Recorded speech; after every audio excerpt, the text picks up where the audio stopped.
which is a common problem for us in trading, in asset management, but also in business and in life more generally. So whether you are starting out in your career, you're well into it, whether you're in asset management like me, whether you're thinking about starting up a business or you're wondering about the next stage, this is relevant to you because it goes through all the traps and the hidden traps in particular with decision making, okay? And I'm going to draw upon my expertise both as a fund manager, as a businessman, as an entrepreneur, as well as my experience as a deal maker for the government and working with entrepreneurs from around the world and getting those companies to set up in the UK. Which ones succeed? Which ones fail?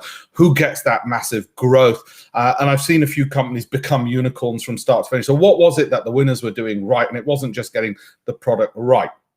So let's start off with all of these traps of decision making. Where do bad decisions come from? Well, with business decisions, there aren't any no-brainers, as we know. Our minds are always at work, sometimes in ways that trip us up. Okay, when things go wrong, the strategy fails, the new hire doesn't live up to expectations, the new product doesn't sell.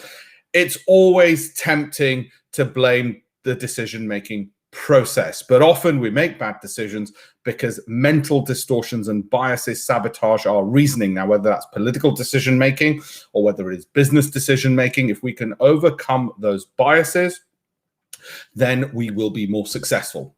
The research shows it, studies show it. So what are those sort of 8 traps, as it were, to decision making? Research reveals a number of traps that affect how we make decisions. Okay, in this presentation, we're going to look at the 8 traps that we all tend to fall into without realizing it. As I said already, this has been based from my experience. You can tell it's live when the phone goes off.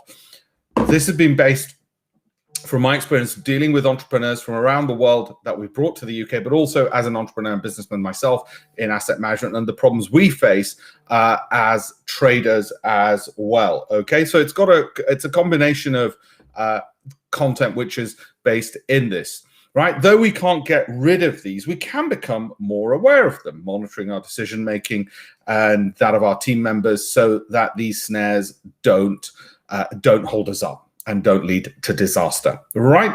So let's start off with the first one. And let's start with the anchoring trap, which leads us to give disproportionate weight to the first piece of information we receive. Anchors come in many forms: a comment from a colleague, a statistic we read in a report, a past event, or trend. Now, you can imagine from the hedge fund industry, that's clearly a critical thing. But just think about what's happening maybe in global politics, maybe what's happening in your own business and industry. Okay, take an example. Marketers often project future product sales by looking only at past sales figures. Obviously, they do. In a fast-moving marketplace, increasingly with the internet, we're seeing a faster and faster moving marketplace. Such historical anchors can lead to poor forecasts, obviously misguided choices. You only need to see some of the disastrous business decisions which have led to failed businesses. In hindsight, everything seems obvious, but anchoring trap was one of the reasons and causes for these things. Let's look at a second major problem. And remember, for those of you joining a little bit late into this, we're looking at, thanks to Harvard, we're looking at 8 business decision-making traps, which if we can avoid them, the research suggests will be a lot more successful, okay? When you're aware of the dangers of the anchoring trap, which is the first trap we've looked at, you can reduce the impact with 4 tactics, right? The first tactic, pursue, obviously, other lines of thought. Ask questions that start with what if, to see the decision from a completely different perspective. Think about the problem on your own before consulting others. That's the second tip, to avoid becoming anchored by their ideas. Thirdly, seek information and opinions from a variety of people to widen your frame of reference and invite fresh thinking. This is where the whole diversity aspect comes in, but also you're looking for something called disconfirmation. You're looking to find confirmation of the opposite of what you're finding.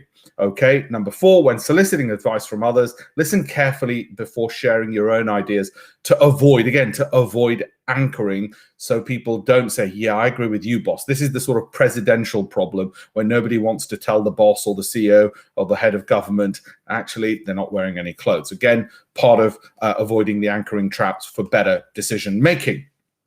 Another trap in decision making we've got to overcome is the status quo trap. Okay, which compels us to maintain the current situation. You might have heard of it. Even when better alternatives exist. For example, many mergers fail because the acquiring executives are afraid of rocking the boat at the acquired company by imposing a new management structure too soon. But as time passes, the existing structure becomes more and more entrenched, and altering it becomes more difficult.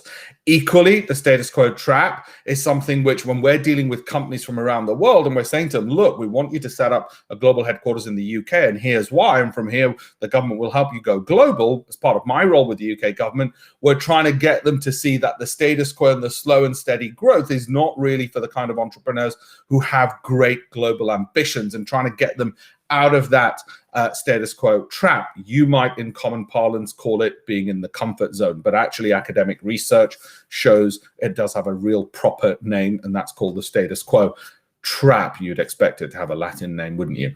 Maintaining the status quo may indeed be the best option, of course, but you don't want to choose it just because it's comfortable. To become less susceptible to this trap, try these 4 things. Okay, 4 things. Ask if the status quo really serves your objectives. 1.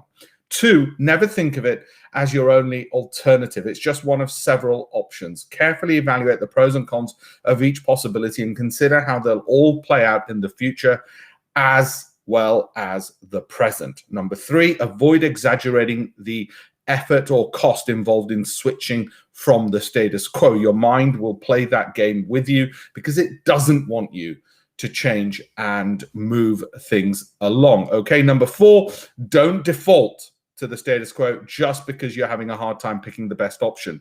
Force yourself to choose. This often happens in the investment industry where I come from. A lot of people will say, oh, it's too difficult to decide what to buy, therefore I'll just keep the money in my bank account as it is now. And the Bank of England data shows, for instance, there's £1.5 trillion worth of money just sitting in bank accounts not being invested. That's just one example with personal finances.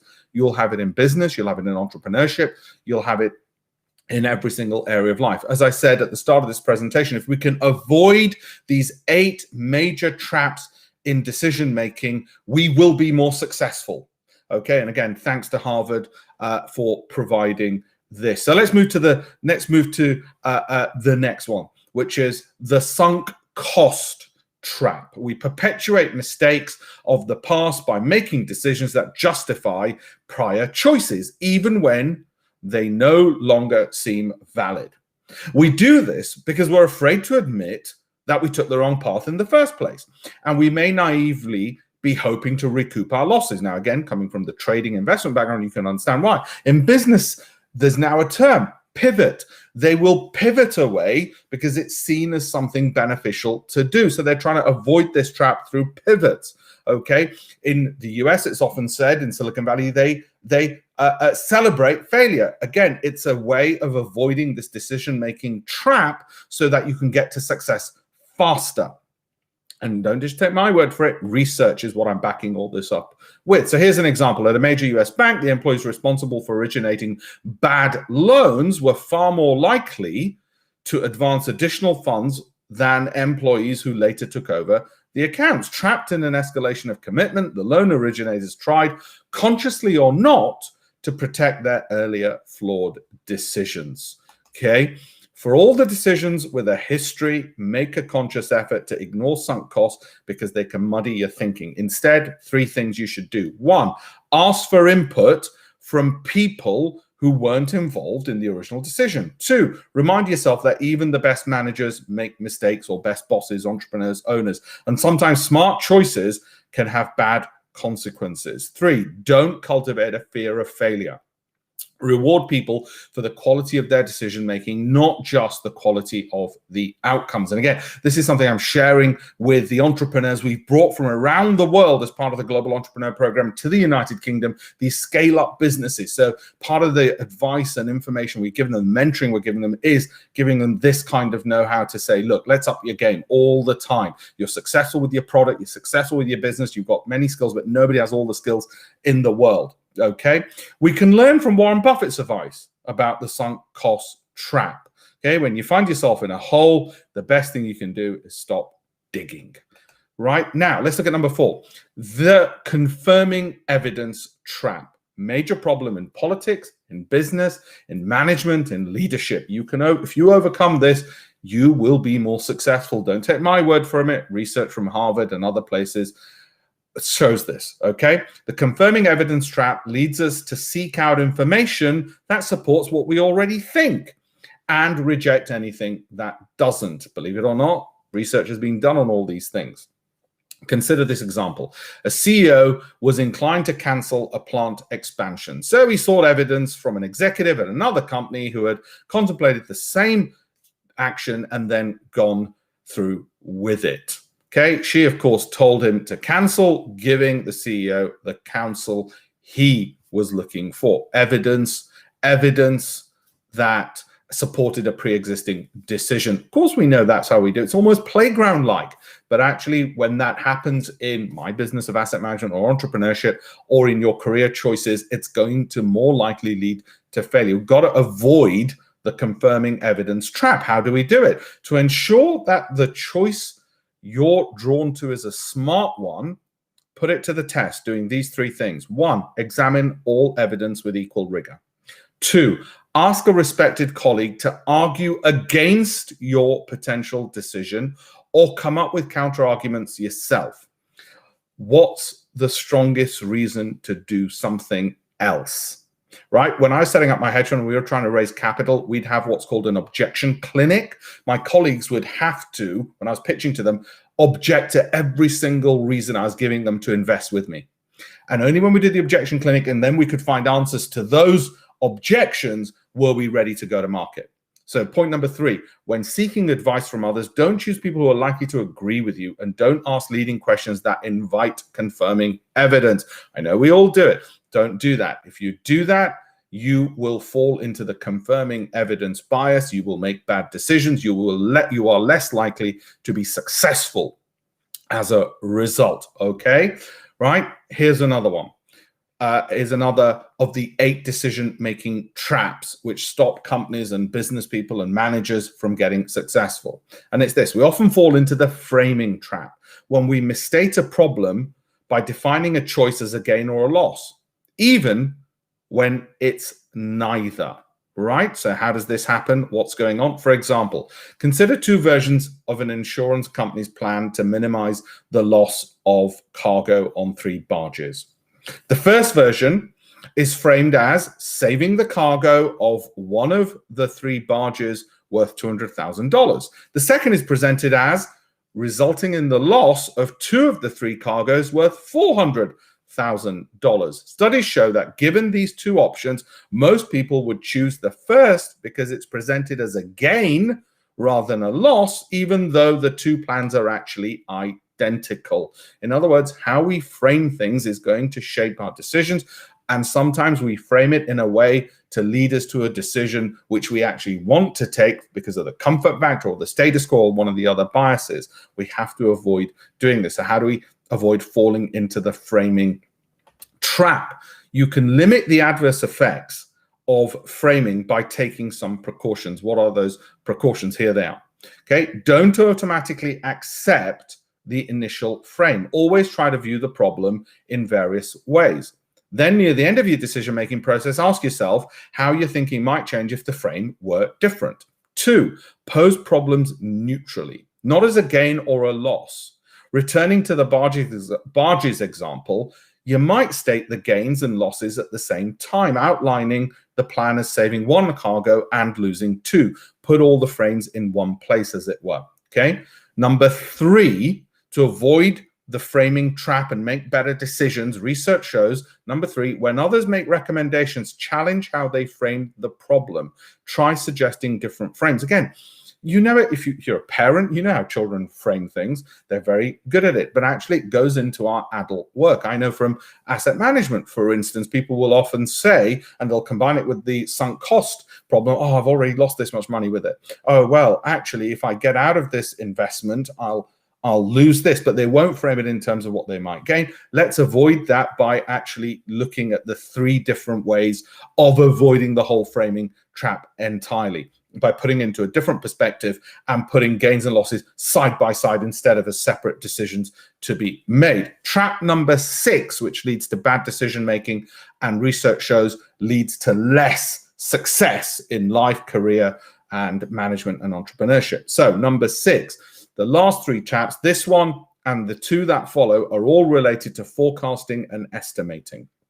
Okay, when we fall into the overconfidence trap, we put too much trust in the accuracy of our forecast. For example, consider the amount of money wasted on ill-fated product ideas because managers stick with their overly bullish estimates about market potential, even when signs show they're wrong. Now, you don't need to look very far to know, in the world of business, in the world of politics, this is a common failing, and it has real world consequences. So how are we going to avoid this and be more successful, be more valuable to our firms, our own businesses, to society at large? To reduce the effects of overconfidence, 3 things. 1, start by considering the lowest and highest possible values.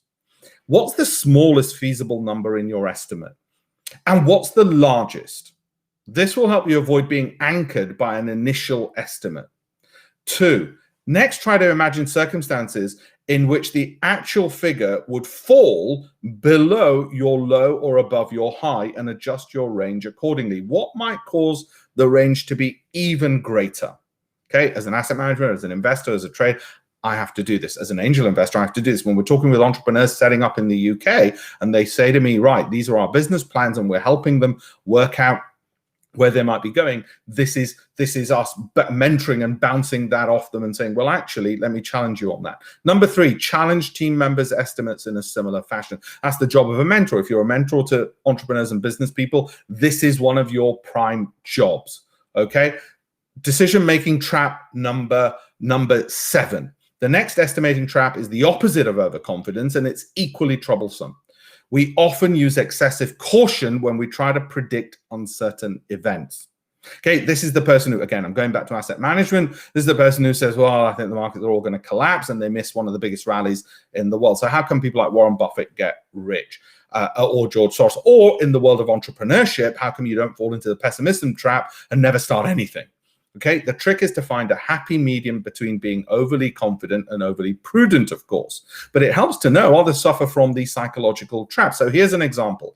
When managers at a large automaker were asked to supply forecasts to help the market planning department decide how many new model cars to produce, each manager slanted his or her forecast to favor building more cars just to be safe. Okay, then the market planners, not knowing that the numbers had already been padded, made their own adjustments. As a result, the number of cars produced far exceeded demand, and many of them had to be sold at a discount. It's not the first time in history it's happened. Okay, to avoid the prudence trap and improve your decision making, be more successful in life and everything else, always state your estimate honestly and assure anyone who will be using them that they haven't been adjusted up or down out of caution. Make that guarantee and warranty at the same time as the estimate. Ask the same of others who will be supplying you with estimates, that they haven't padded it up or padded it down, and not just to give you a number. Okay, the last trap, the final one, decision-making trap, again, thanks to Harvard for all these. The last trap, recallability, prompts us to give undue weight to recent dramatic events. Okay, again, look in the world around you, and it'll help you better understand the world to know these psychological biases in decision-making are traps which lead to less success. Okay, so for example, we all exaggerate the probability of rare catastrophes, such as plane crashes, virus infections, because they get disproportionate attention in the media. Similarly, lawyers overestimate the probability of large awards because those are the ones we hear about in the news. So they offer large settlements that aren't warranted. Lawyers, are you watching? And I used to be one. A traumatic event in your own life can also distort your thinking. If you experienced a house fire as a child, you may believe that fires are more common than they are. Okay, to minimize the distortion caused by recallability, 1, make sure your assumptions are not unduly influenced by your memory. Question everything you think and know by getting the data. 2, check your impressions against the facts and figures. That's what matters, not your recallability. Remember, all 8 traps are tough to avoid, but in combination, they're even more dangerous. For instance, a dramatic first impression might anchor your thinking, and then you might selectively seek out confirming evidence to justify it. When the traps work in concert, they reinforce one another, making it even harder to choose wisely. Right? Making decisions is a leader's most important job. It's also a future leader's most important skill to finesse. It's the toughest and the riskiest job you'll have. The best protection against all psychological traps is awareness, but you can also take steps discussed here to build discipline into your decision-making process and uncover errors in thinking before they become errors in judgment.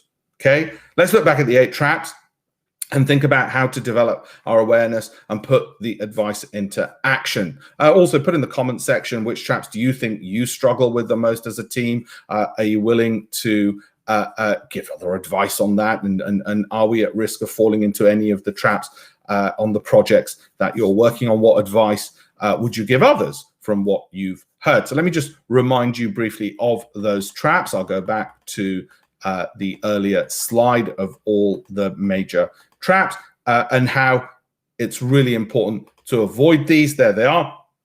These are the ones we discussed. If we can avoid these psychological traps, we will be better decision makers, better entrepreneurs, better managers, better leaders, better business people, more successful in life. Don't take my word for it. The psychological research out there proves it. And thank you, Harvard, for making all of this available. Hope you found that useful. And as I said, it can be used in, exactly, Ravi, it can be used in investing, can be used in business. I've spent a heck of a lot of time from my very first book called The Mind of a Trader, focusing on the psychology of success and the processes of success, getting those right, because then the money tends to take care of itself. Thank you all very much. Any other questions, put it into the comments and I will answer those offline as well. Hope you found it useful. As I say, one of the things that we've been doing in the Global Entrepreneur Program as part of the Department for International Trade is mentoring our entrepreneurs who've come from other parts of the world and setting up their businesses in the UK to help them in their success to go global, is to mentor and advise them and make sure that when we double check their businesses, they're not falling into these traps and making them better as entrepreneurs. Thank you all very much.